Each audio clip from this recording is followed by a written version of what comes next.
Hi everyone, saya Fioni Kelanda dengan NIM 07041382252228. Dan hari ini saya akan menjelaskan kepada teman-teman globalisasi menurut pandangan realisme.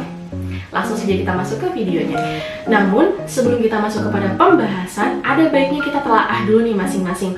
Apa sih arti dari globalisasi dan bagaimana sih pandangan realisme? Saya akan membawa beberapa referensi di sini. Yang pertama adalah jurnal yang ditulis oleh Liana Amirkanyan yang berjudul Globalizations and International Relations. Beliau menuliskan pada jurnal tersebut bahwa globalisasi ini meningkatkan teknologi di seluruh dunia. Tentu saja, dengan meningkatnya teknologi menjadikan komunikasi menjadi lebih cepat dan juga efektif. Beliau juga menuliskan bahwa globalisasi ini menghubungkan ekonomi, sosial, politik, budaya, dan lain-lain. Nah, jika kita berbicara pada konteks hubungan internasional atau HI tentu saja menjadikan globalisasi sebagai wadah untuknya mencapai tujuan. Dan kita juga tahu fokus HI ini kan bagaimana negara, masyarakat, dan juga organisasi itu berinteraksi pada tahap atau skala internasional. Maka dari itu, globalisasi memiliki arti yang mendalam untuk hubungan internasional sendiri. Lalu kita akan masuk kepada pandangan realisme. Gimana sih pandangan realisme dalam hubungan internasional sendiri? Kali ini saya akan merujuk kepada referensi artikel yang ditulis oleh Sandrina Entzuns dan Isabel Camisao dalam artikel mereka yang berjudul Introducing Realism in International Relations Theory. Jadi dalam artikel tersebut, mereka menuliskan beberapa asumsi dasar realisme dalam hubungan internasional. Apa sih asumsinya? Asumsi yang pertama adalah negara atau bangsa merupakan aktor utama dalam hubungan internasional. Dan asumsi yang kedua, mereka melihat bahwa negara ini adalah aktor kesatuan. Dan asumsi ketiga adalah negara itu menjadi aktor rasional untuk mengambil sebuah keputusan.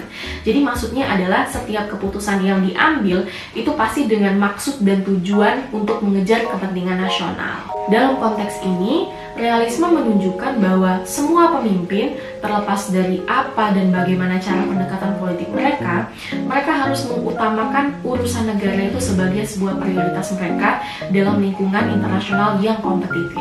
Lalu bagaimana sih sebenarnya realisme akhirnya melihat globalisasi sendiri? Waltz mengatakan bahwa realisme itu melihat globalisasi itu melahirkan kerentanan dan kecurigaan serta konflik. Kenapa? Karena semakin banyak orang dan negara yang bergantung satu sama lain, maka itu semakin tidak aman. Waltz juga berpendapat bahwa realisme ini melihat globalisasi itu mencerminkan distribusi kekuasaan yang relatif dan keberpihakan pada aktor internasional yang dominan saja. Lalu apa sih akhirnya kesimpulan yang kita dapatkan? Yang kita dapatkan adalah realisme itu tidak melihat globalisasi sebagai jaminan ataupun jalan untuk menuju perdamaian. Namun, realisme juga tidak melihat itu sebagai awal dari konflik. Realisme berpendapat bahwa globalisasi adalah manifestasi di mana kekuasaan baru itu akan dijalankan. Nah, jika kita berbicara dalam konteks kekuasaan, pastinya membutuhkan kekuatan di dalamnya. Kekuatan untuk apa? Kekuatan untuk menentukan ke arah mana kekuasaan itu akan dijalankan pada sebuah negara atau sebuah bangsa. Teman-teman, terima kasih banyak atas waktu yang telah diluangkan untuk melihat video saya.